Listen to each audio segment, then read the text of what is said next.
Năm 2025, một phòng lab độc lập đã đem một chai kem chống nắng đang bán chạy ở trên thị trường có chỉ số SPF 50 cộng đi kiểm nghiệm và kết quả là SPF bằng 4, không phải là 50 mà là 4. Sau đó người ta đem đi đo thêm 7 lần nữa và kết quả lần lượt là 10, 21, 26, 33, 60, 61, 64. Một chai 8 con số. Thực chất không phải là do phòng lab đo sai mà là con số SPF gốc rễ nó không phải là một con số cố định. Thì video hôm nay mình sẽ cùng bóc tách làm sao mà ra được con số đó, 5 sai lầm thường gặp khi mua một kem chống nắng, và quan trọng hơn đó là mình sẽ tìm kiếm gì để bảo vệ bản thân mình tốt hơn khi chọn một chai kem chống nắng ha. Chào mọi người, mình là Thủy Lindsay. Basic của mình là kỹ sư công nghệ sinh học, thì mình có nhiều năm làm việc trong mảng nguyên liệu chăm sóc da. Một phần công việc lúc đó của mình sẽ là mang đến những cái dữ liệu phía sau màng lọc chống nắng, nó có độ bình quang như nào, phần trăm sử dụng là ra sao, hiệu quả trên da ra sao, kết hợp với những màng lọc khác như nào. Nói chung là tất tần tật những thông tin về cái formulation cho cái kem chống nắng. Do đó mình sẽ ở cả hai phía, mình đọc cái data phía sau và mình đọc cái gì được marketing trên bao bì. Video này nằm trong loạt bài về tư duy phản biện trong skincare. Phần hôm nay sẽ là marketing spin, ngôn ngữ marketing và hiệu quả ha. Đầu tiên cùng tìm hiểu marketing spin là gì ha. Marketing spin không phải là nói dối. Spin là chọn những sự thật đúng, sắp xếp theo mục đích có chủ ý để cho người tiêu dùng là mình, dẫn tới một kết luận có lợi cho người bán. Marketing spin nguy hiểm ở chỗ là mình tự đi tới kết luận, đôi khi là những kết luận sai nhưng mình cứ đinh ninh đó là đúng. Hôm nay tụi mình sẽ cùng mổ xẻ 5 thứ thường gây sao nhãn bàn trên nhãn kem chống nắng ha. Thứ nhất là con số SPF, thứ hai là việc SPF không có chuẩn chung, thứ ba là broad spectrum, thứ 4 multifunction kem chống nắng đa chức năng, thứ năm là những ngôn ngữ đánh vào nỗi sợ như là free silicone, không hóa chất. Mỗi phần mình sẽ có câu hỏi và câu trả lời chính xác, chỉ một thôi, để khi bạn nhìn một cái nhãn kem chống nắng bạn sẽ biết mình nên chọn cái nào. Đầu tiên mình cùng tìm hiểu con số SPF được đo như thế nào ha. SPF là đại diện cho Sun Protection Factor. Thực ra nó được đo đơn giản hơn mọi người nghĩ rất là nhiều. Nó là cái năng lượng UV cần để làm da đỏ khi được bôi kem so với năng lượng UV làm da đỏ khi không có kem.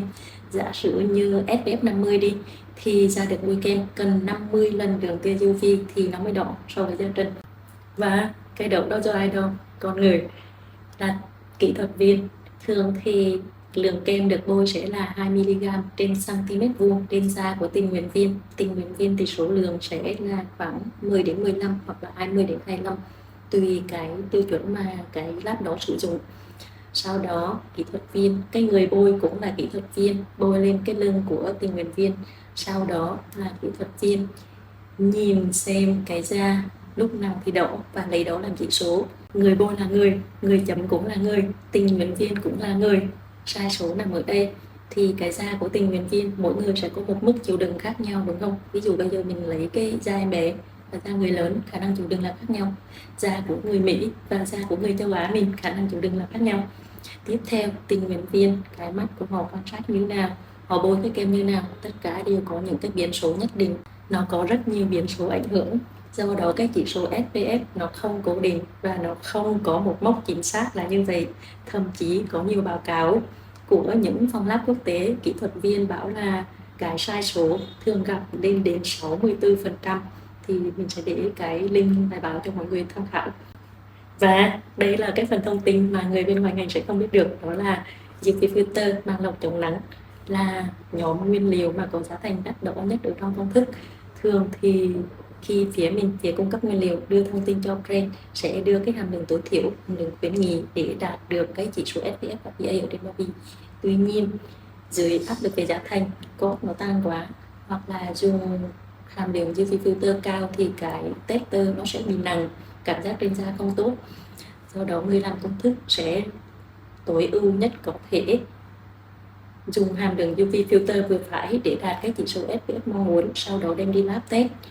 Khi đưa lab test, cái lab kiểm nghiệm ấy, thì có thể đưa ra cái chỉ số không đạt như mong muốn, hoặc có thể test lại hoặc đưa một lab khác.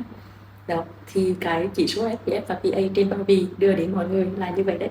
Và con số đó nó còn giả định theo hàm lượng tiêu chuẩn 2mg trên cm vuông da. Ở ngoài đời thực theo nghiên cứu mình chỉ bôi được 0,5 mg đến 1 mg trên cm vuông da thôi, con số nó rớt rất nhanh.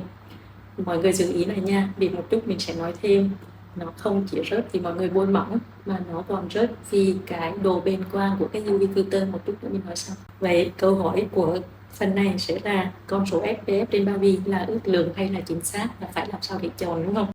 Hãy xem cái con số SPF trên bao bì là một con số ước lượng, và khi chọn kem chống nắng thì hãy lật mặt phía sau lại coi cái UV filter là thứ nhất. Thứ hai là coi cái tester mình có bôi nó, mình có willing để bôi nó đủ hàm lượng cần thiết và bôi lại khi cần không. Mình cùng đi sâu vào phần thứ hai ha, đó là việc không có một chuẩn chung toàn cầu cho SPF và PA. Nghe sâu không? Thì như mọi người đã biết, SPF sẽ đại diện cho khả năng chống tia UVB làm đỏ da, PA đại diện cho khả năng chống tia UVA làm sạm, nám da và lão hóa da.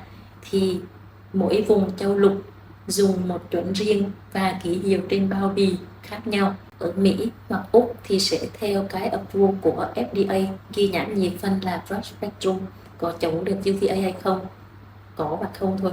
Ở châu Âu thì PA phải đạt 1/3 của SPF, và nếu mà nó đạt thì sẽ có cái PA khoanh tròn ở trên bao bì. Ở Nhật, Hàn, châu Á thì hệ PA nó sẽ chi tiết hơn, mọi người sẽ thấy những dấu cộng ở trên cái bao bì ấy. Riêng về việc đo SPF và PA mỗi vùng lại có một cách tính và cách ký hiệu khác nhau nữa. Do đó, một sự thật dẫn tới đó là giả sử SPF 50 ở thị trường châu Mỹ khác với SPF 50 ở thị trường châu Á.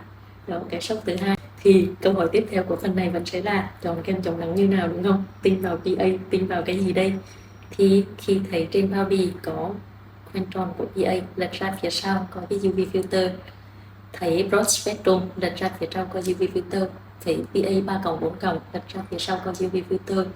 Tiếp theo nữa là cái tester của nó, mọi người có làm cho mọi người có bôi đủ không, có reapply lại được không. Ok, rồi mình đã đi tới được phần thứ ba, đó là chống nắng phổ rộng broad spectrum và cách chọn UV filter để chống UVA. Thì như nãy mình nói, broad spectrum là một cách đo nhiệt phân yes or no, có chống được UVA hay không. Nhưng mà tia UVA nó nằm trong khoảng 320 đến 400 nanomet. Giả sử một cái kem chống nắng ghi broad spectrum chỉ chống được UVA từ 320 đến 350 nanomet thì mang lọc rất là khác so với kem chống nắng broad spectrum chống được UVA từ 320 đến 400 nanomet, đúng không? Mà cái vùng càng xa, tức là giả sử 380 đến 400 nanomet là cái vùng nó còn tổn thương da nhiều hơn, làm sạm nám sâu hơn và lão hóa lâu dài khó chịu hơn. Thì mình không biết được, cách duy nhất đó là nhìn vào cái mang lọc chống nắng của nó. Ở Mỹ, sau gần 25 năm, FDA không có approve một cái UVA filter thế hệ mới nào hết. Họ chỉ dựa vào cái avobenzone để chống UVA.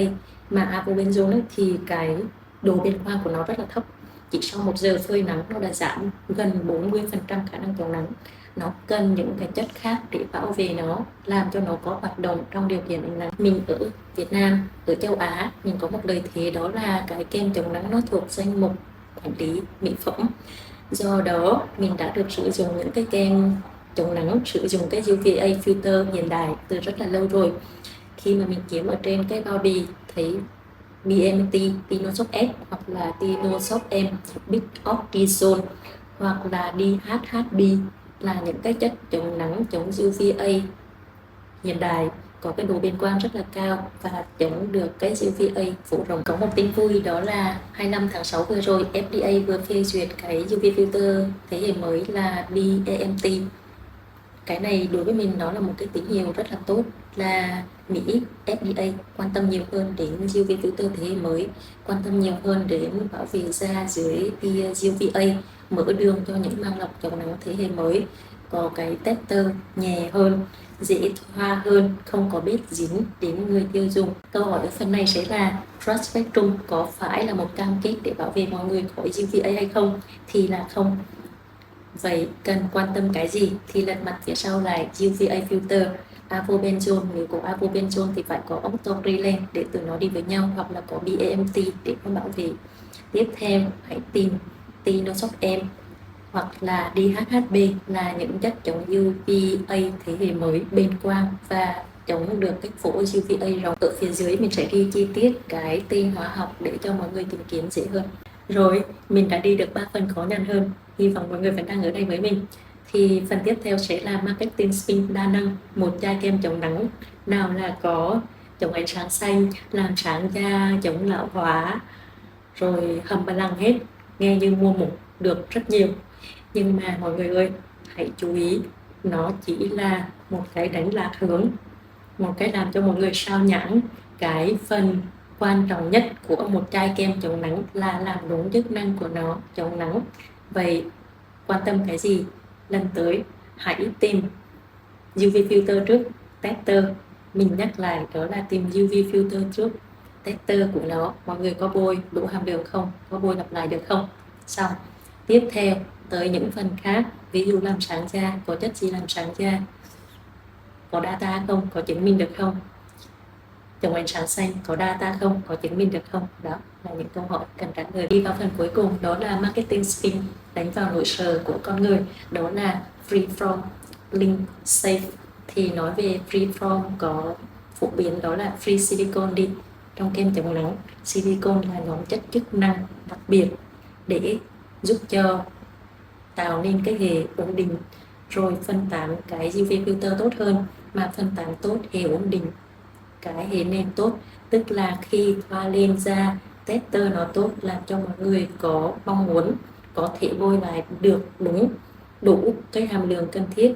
Tiếp theo là giúp ổn định cái UV filter, dàn trải cân bằng lọc một cách đồng đều ở trên da, giúp tăng cái khả năng bảo vệ, giữ cái khả năng chống nắng của cái kem chống nắng. Vậy lần tới khi mọi người đọc một cái nhãn kem chống nắng ghi là free cái gì đó, link safe, thì hãy quay lại xem thực sự nó chỉ là một cái selling nỗi sợ hay là nó thực sự là safe. Safe trong kem chống nắng đó là màng lọc có ổn định hay không, thì màng lọc nó như nào, tester nó có giúp mọi người bôi được đủ hay không. Mình nhắc đi nhắc lại cái này vì nó rất quan trọng cho một kem chống nắng. Nghe tới đây chắc mọi người sẽ có sự hoài nghi là vậy bây giờ có nên dùng kem chống nắng không, chọn kem chống nắng của hãng nào, đọc cái gì trên bao bì, đúng không? Thì câu trả lời là có, mình cần dùng kem chống nắng, da mình cần kem chống nắng.